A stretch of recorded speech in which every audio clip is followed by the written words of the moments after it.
if even 1% of yourself thinks you might want to have a kid one day or a family, take the necessary steps.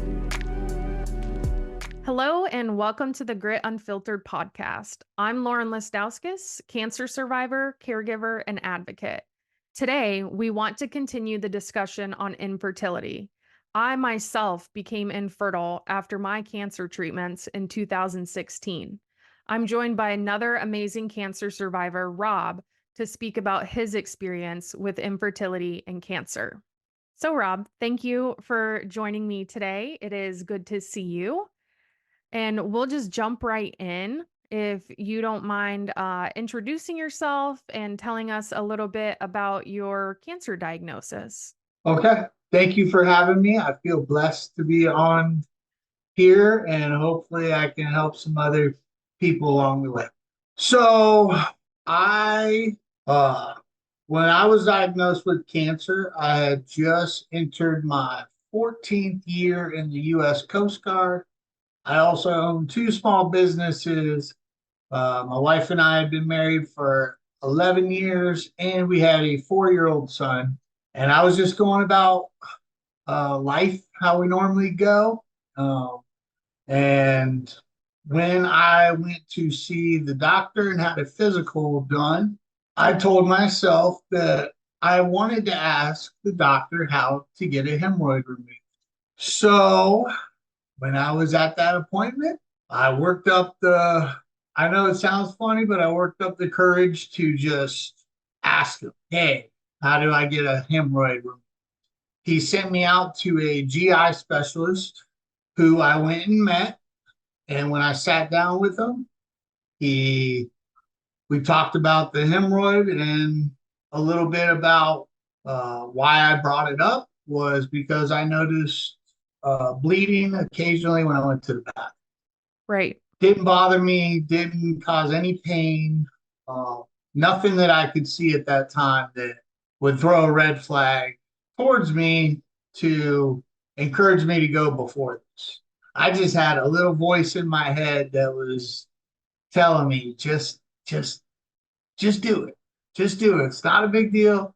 Just do it. See what happens. So he scheduled me out a colonoscopy in order to rule out anything.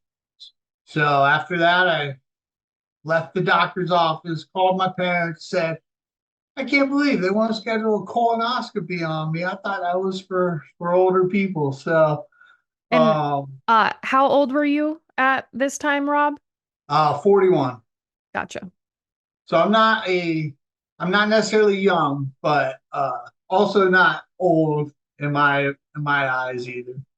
So so I was 41. So I think that might have had little to do with it, but I've actually been asked more than once how I even got a colonoscopy Right. because other people in my situation have gone with problems like this and haven't got a colonoscopy offered to them. So, Right. Right. uh, yeah, so I just said, I don't know. The doctor told me that's what he wanted to do, and I said, okay, and just went with that. So that led up to August 25th, 2022 was my colonoscopy. I went to sleep and I woke up to the doctor telling me that there is a large mass that is nearly blocking me. He can pretty much tell me he can pretty much tell me right there is cancer. So, I was a little out of it because they put you to sleep, Right. Right. those. But my wife was in the room. I don't know if it really hit me right then and there, but I just was like, whoa, okay. So I had to call my parents and uh, tell them what happened. And so it was probably one of the hardest things to just, I mean, my mom actually thought I was joking around, and I was like, no, not this time, not joking about this. That led up to me having a oncologist literally 2 days later, which I feel blessed about. for because at the time I was like, why so quick? But Yeah. yeah, I mean, 2 days later I had an oncologist and started going through the screenings and testings and came back stage 3C rectal cancer, very low down. And my treatment plan was 28 cycles of radiation with an oral chemo pill, followed by a, a few weeks off to let my body recover some from the radiation. And then we jumped right into 12 weeks of the intravenous chemo, where they would send me home with a pump for 48 hours and would continuously pump the meds in. And then that was followed by my surgery, which essentially removed majority of my rectum.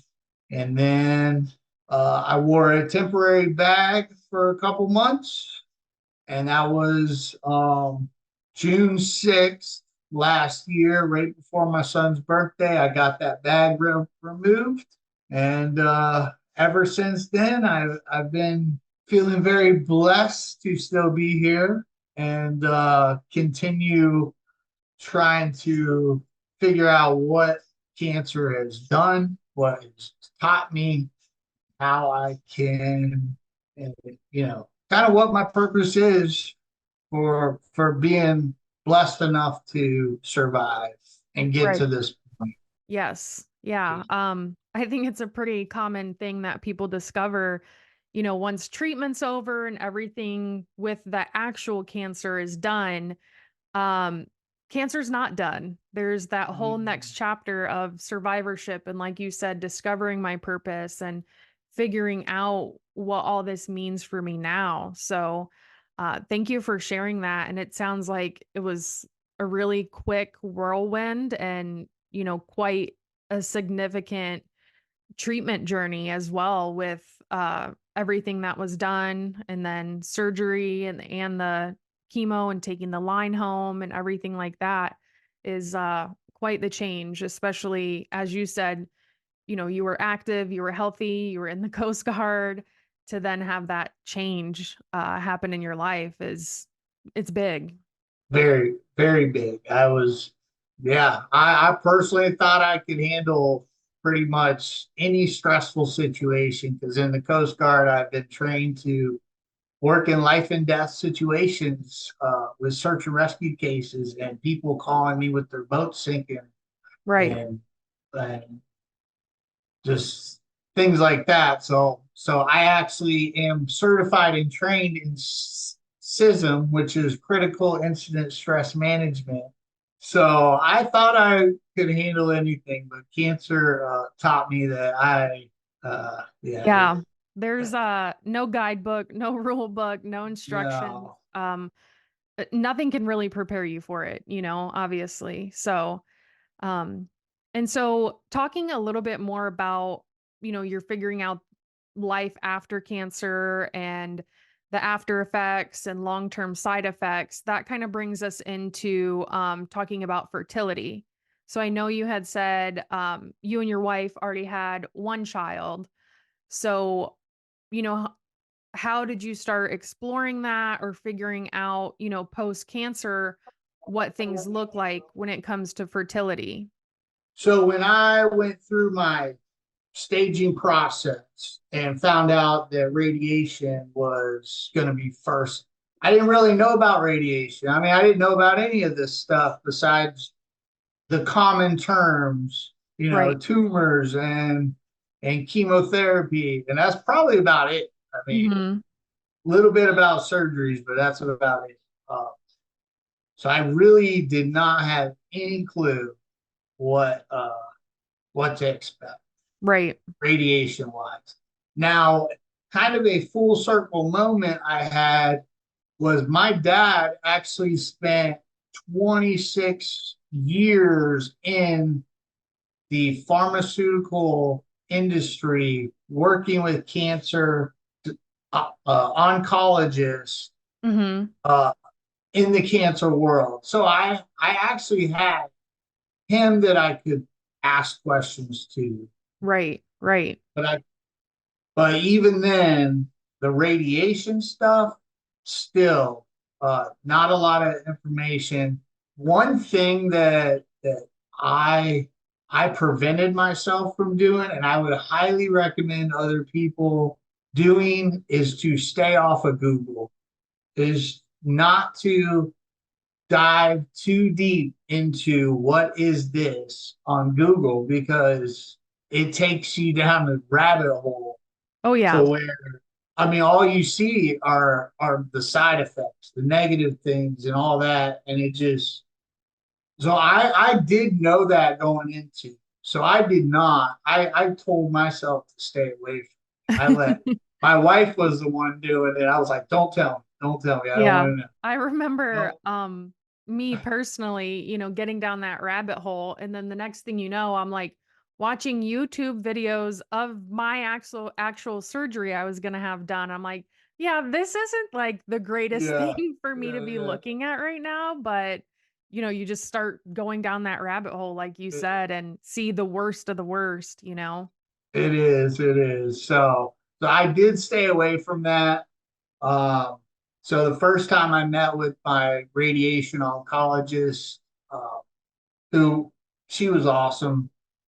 Uh, she started telling me how the radiation with colorectal cancer works, and the areas that they do radiation for are in the pelvic, Yep.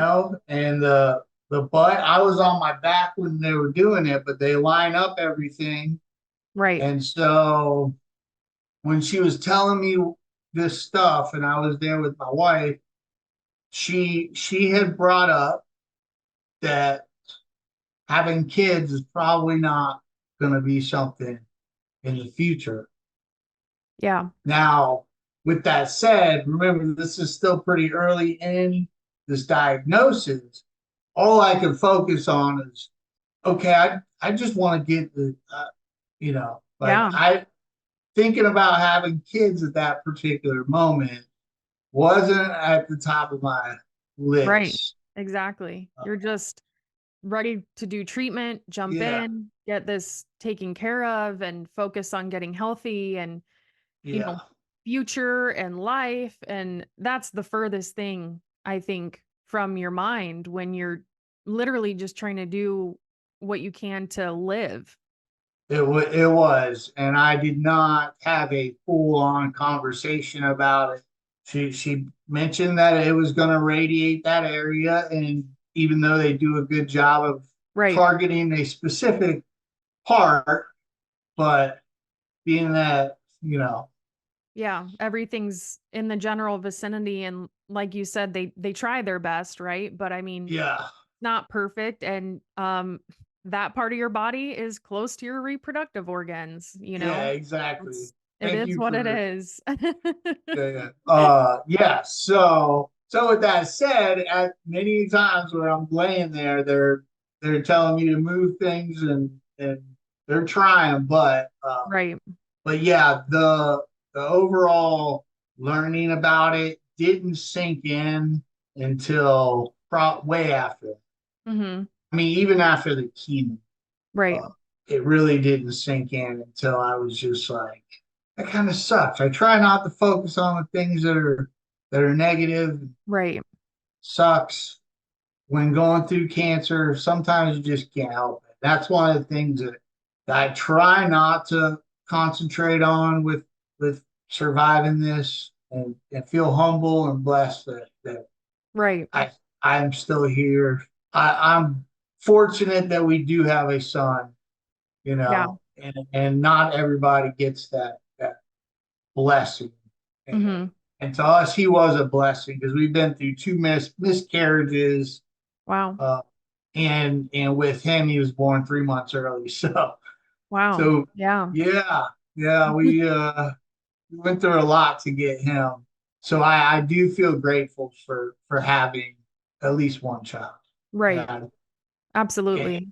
but yeah, learning about being infertile and learning about what the radiation was doing did not really sink in until now when I'm thinking back, going, man, like just taken, just Yeah. taken away, just like that.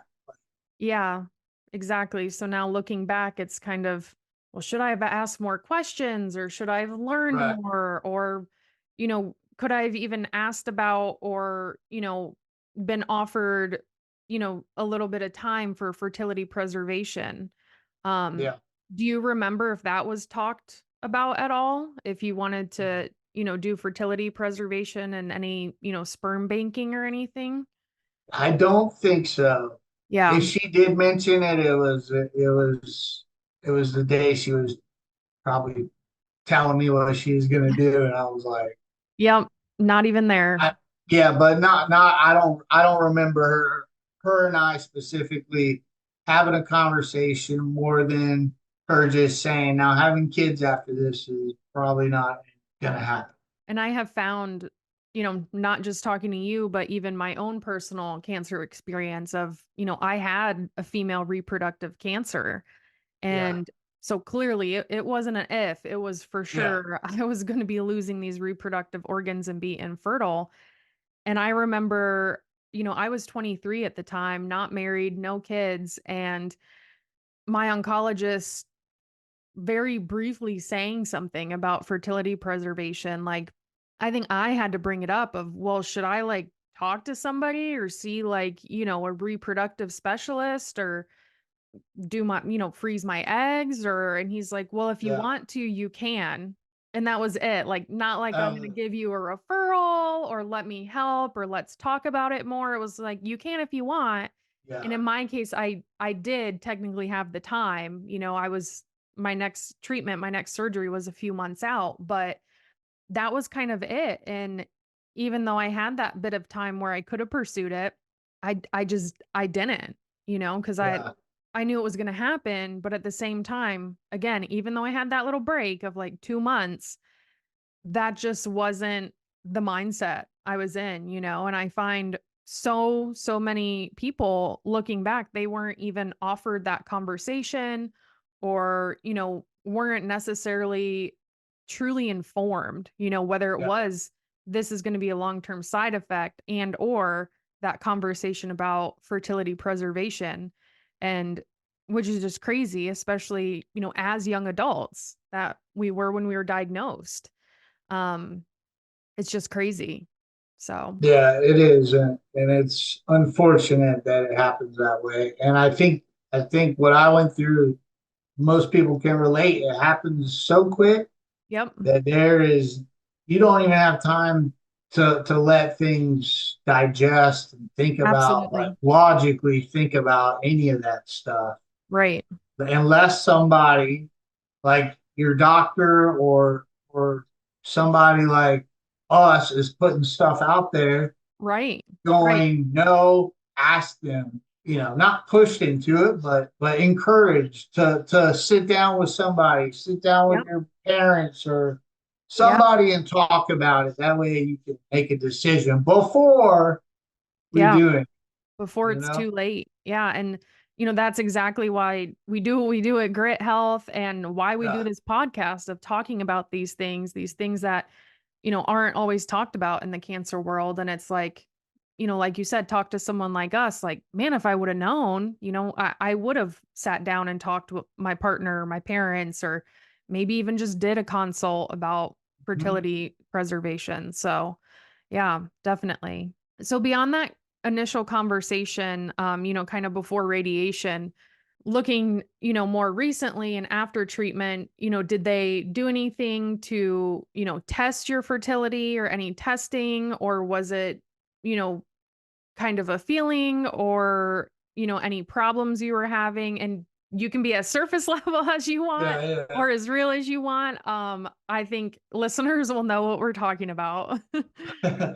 So, um, I just had, now I have not spoken to my radiation oncologist in a while, but my surgeon has been pretty helpful and really easy to talk to. My surgeon is really awesome.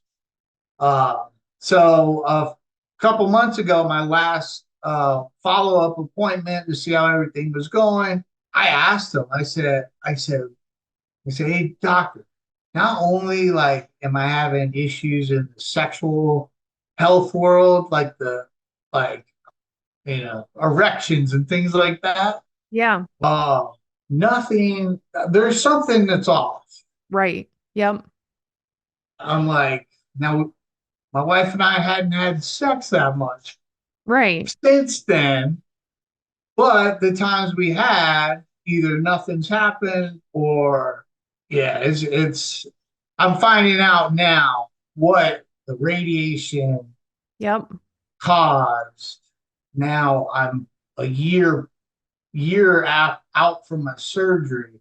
And I Mhm. also found out that when my surgeon performed the surgery and removed my rectum, that Mhm. there's also nerves in there that affect our sexual health as Oh, yeah. well. And so I told him a, a lot about that stuff, and he gave me a couple terms. He said there's something called dry ejaculation, which I had never heard of. Uh, it's when you still go orgasm, Mhm. but nothing's really coming out. Right. Very interesting to hear that. But Not something you uh, expect to talk about, yeah, right? Or yeah, learn. I know. Yeah, so I've learned all these things, and I also mentioned to him. I said, back when I was going through this, I was told that chances of having a kid is pretty much gone now. Mhm. So he said you would be surprised. Maybe, maybe not. I said, Mhm. really? So not I've gone to see a urologist, Okay. uh, but I was only a consultation so far. So I Right. guess I'm still in the process of figuring out what is and what may not Yeah. be.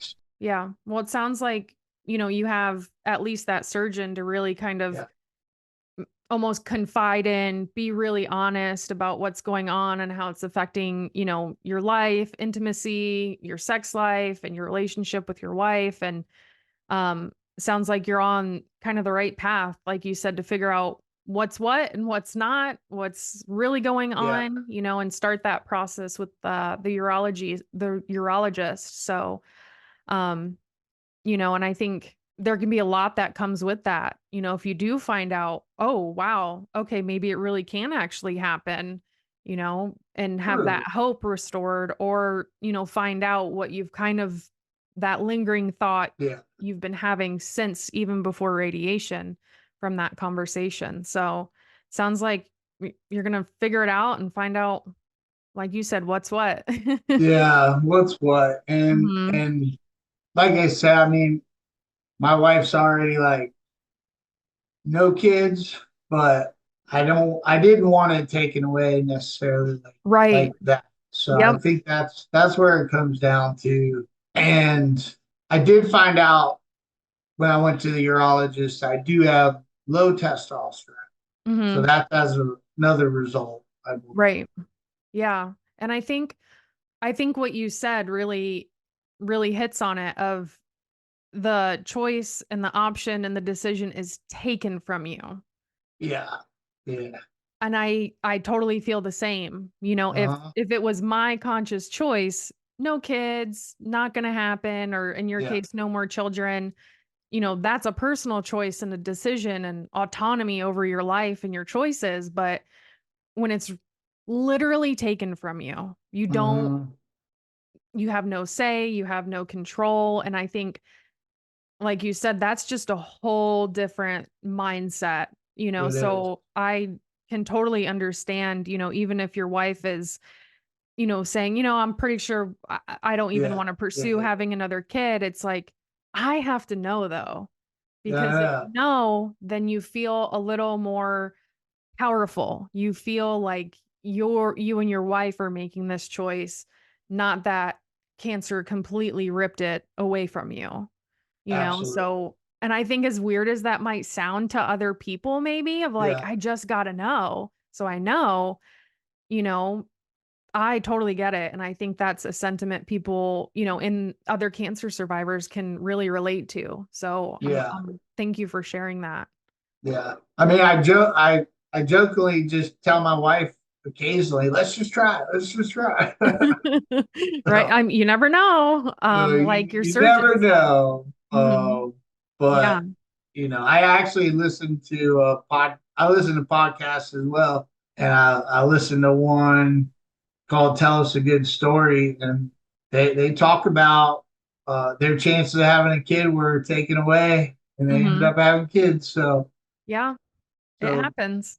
it does happen, but Yeah. yeah, it's tough to learn this stuff. And then when I told that to my surgeon about what's happening with my sexual health, Hmm. he said specifically with radiation, you'll find the further you get away from it, the more you realize what it actually caused. Yep. Now, if I went back, would I not do it? No, I would still go through it because Right.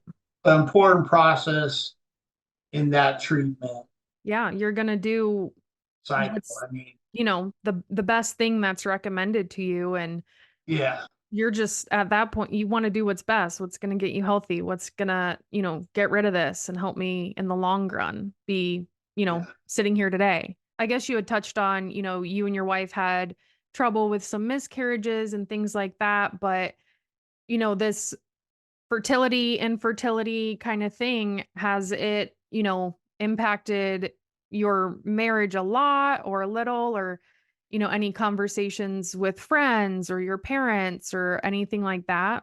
I brought it up to a couple of my friends, um, just talking about it, and it it just kind of being something that I didn't think about and was Mhm. not doesn't seem like it's an option going forward. Right. And and then I also have always really wanted my son to have a sibling. So there's always Mhm. that in the back of my mind. But Right. and then my wife and I, uh, yeah, we're not quite on the same wavelength with this. I don't think she quite understands that Yep. what I mean by like, well, no, they didn't really like. I didn't have Yeah. time to think about it. I didn't even. And now that I have time to think about it, I think Right. about it a lot. And then I realize that when I'm peeing and all this stuff, that things aren't working the way they should. Mhm. Then I realize, wow, this really has affected Yeah. things, you It's know? a constant reminder, as the surgeon said, you're going to keep being years and years out and realizing new things and new long-term side effects and changes in your body. And it's like, man, it's always there. There's Yeah. always going to be some sort of Uh, reminder, and new thing happening. And I'm sure you and your wife get it, from friends, family, or strangers of oh, when are you guys gonna have another kid? uh, When is oh, he yeah. gonna get a little sibling? And Oh, yeah. that awkwardness and disclose, whether you disclose or you brush it off, Yeah. you kind of laugh it off or take it really internally. I know for me, I've been with my partner for over 6 years, and it's, when are you guys gonna have kids? And I'm like, Uh-huh. we're not, but Yeah. It is. deciding how to answer to who when it comes to that question can be really difficult, I find. It is. It is. You're absolutely right about people just always Mhm. assume, and it's nothing against them, I guess. Right. It is. It does sink in though when you hear it, like, hmm. And then Yeah. you gotta be like, then you have to decide: do I tell them or do I not? Is this Yep. somebody I want to share this with or not? Yeah. And sometimes it's good to share, but other times it's just you know. Exactly. And wondering if you've found, any communities you're involved with or resources or, you know, someone that has really kind of helped you along with this process? I know you mentioned, that surgeon was Mhm. that's your person, and you found that one medical person, and that's really important to do. Find your one, whether amongst your team of a million different doctors, if you have your one go-to medical person on your team, that really helps. But, when it comes to support or, anything you're involved with that has kind of helped you along the way or connect with others, is there anything like that you've been involved with? Uh, yes, there is a organization locally here in the area called the Boone Project, who is a cancer organization for young adults fighting cancer. Um, I was actually about to start my radiation therapy, like first or second day in there, and this lady walked up with this this mug that I still have sitting on my desk that says courage on it, and asked if I'd ever heard. So they've been amazing, and I jumped right in. I called them and said I need to talk to other people going through this. I'm still one of the only guys that actually participate in a lot of their stuff, but for me, I knew I was gonna sink. I knew, like, looking back, it's like I knew what I needed to put around because I Yeah. wasn't prepared for any of this.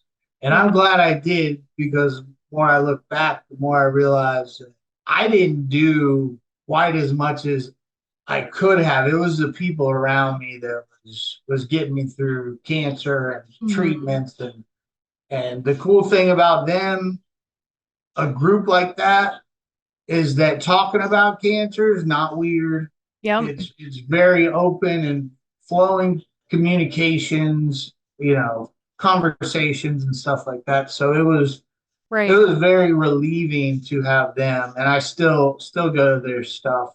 They That's try to do awesome. something once a month to just get us all together.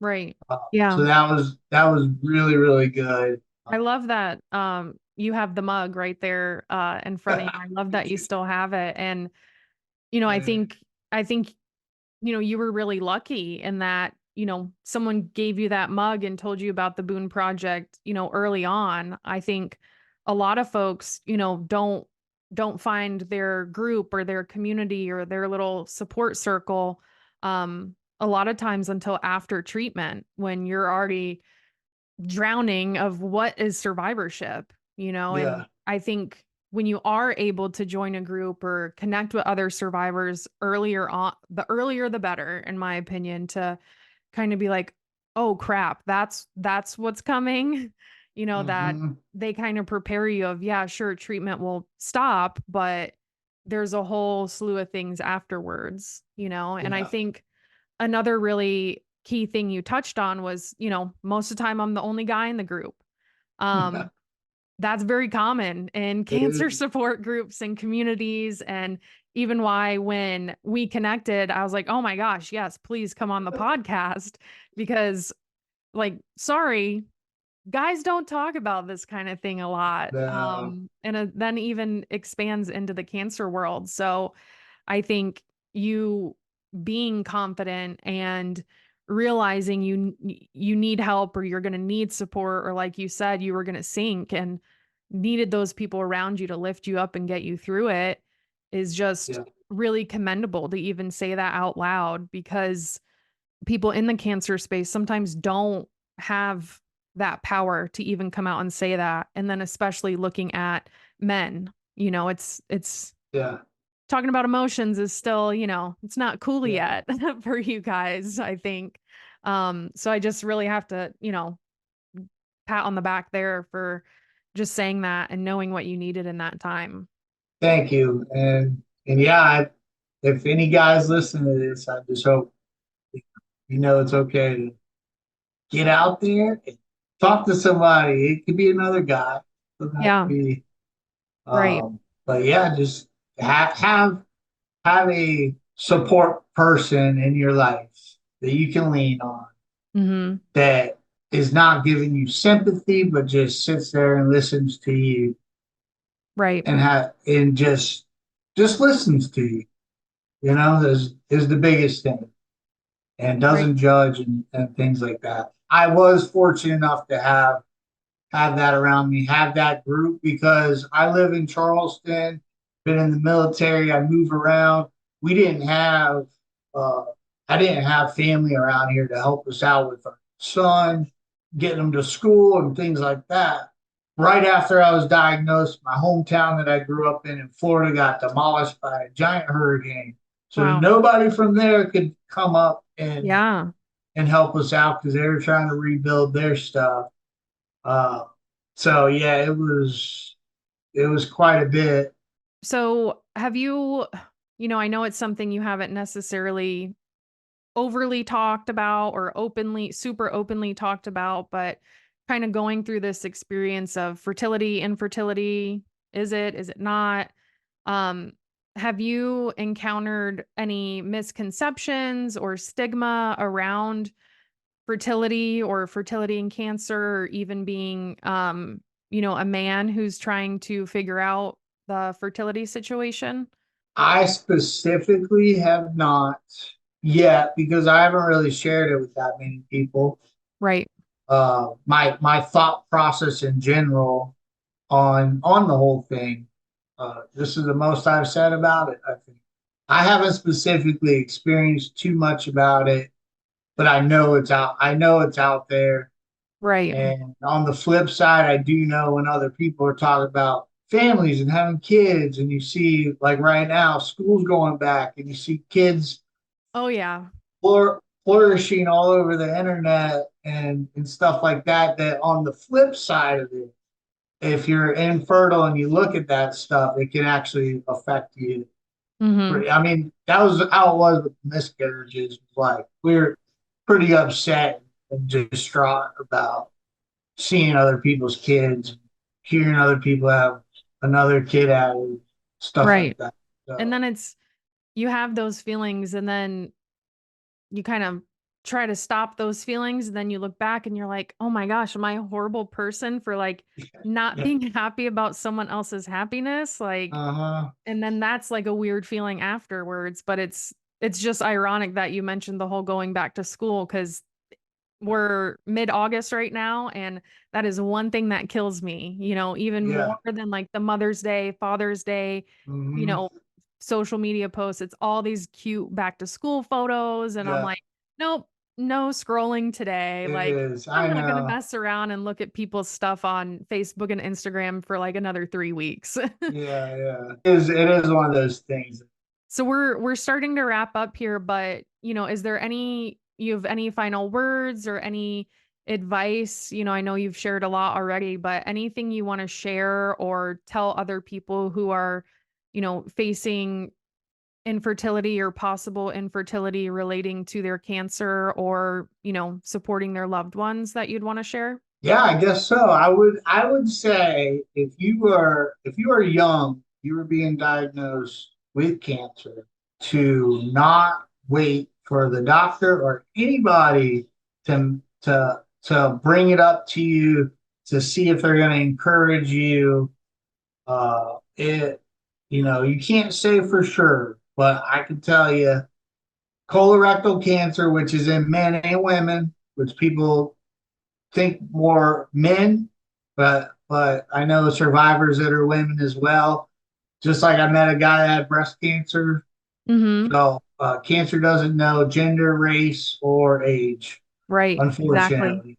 And just bring it up to the doctor. And if you have to tell them, no, I need to wait to start a treatment, they have to respect you enough to listen to you. They might say it's not a good idea, but if you really need some time to think about it, or there's also another part of it, because I know not everybody. I was in the military, so I had insurance, but there's also the financial part of it. Like, what if you don't have enough time to get money? At young 20s, might not Right. have that money set aside, might not have parents that can help, or anything like that. So you've got to have those conversations up front And if I can teach you anything, it's that if you think it's not going to affect you at the beginning, it will. So really, really give it some thought. If even 1% of yourself thinks you might want to have a kid one day or a family, then talk about it. Take the necessary steps. If you don't know who to contact, ask around, ask other patients if you can find other patients that are similar. I know there's Right. not a ton of young ones in the cancer centers, but Right. occasionally you'll see them. And then there's resources online Yep. that we're figuring out how to get it out to people, Exactly. just like you guys. Right. So Right. And I think, that's really great advice of, if there's any inkling, if there's any thought, whether it's about fertility or not, related to treatment, speak up, say something, ask questions. Second opinions are a thing.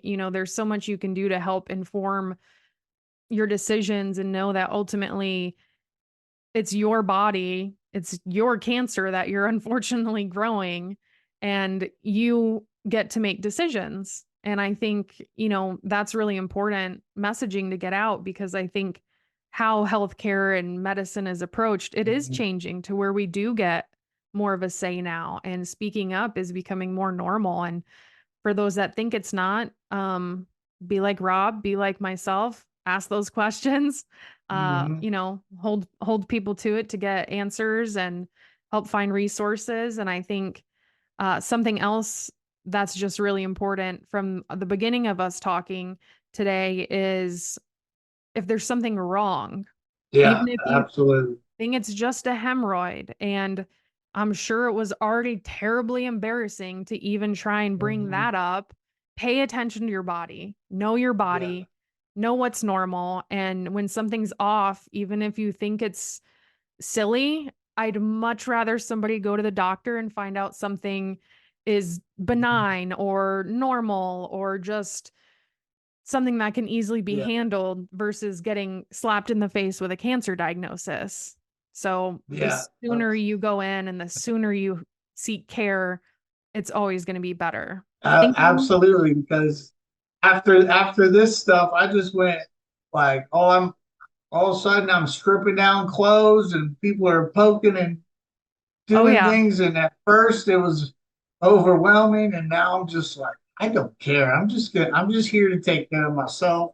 Right. I don't, I want to live as long as I can on this Right. earth. Yeah, I feel you there. Being young and in my 20s, and of course, having to always strip down and have pelvic exams and everything like that. And now, 8 years out, I actually go see my oncologist next week. And I'm like, oh, there's a student, bring them in. There's 10 Me too. students, come on in, like, Oh come on yeah. in, like, take a Yeah. look, whatever. I'm here. No shame anymore whatsoever. No shame. Cancer, Yeah. removes that real quick, so Yeah, it does. It does. well, thank you so much, Rob. This has been great, and I just really appreciate you taking the time to talk with us and be so open and vulnerable and have this conversation that a lot of people don't wanna have or maybe don't even know is something that cancer survivors have to deal with. And so I just, really want to thank you for taking the time and for being so open and sharing so many great thoughts and advice with us. And we wish you all the best. And yeah, thank you again. And we appreciate you chatting here with us on Grit Unfiltered. Thank you guys. Thank you for what you do. And if you guys ever invite me back, I'll come back. We'll be waiting for an update.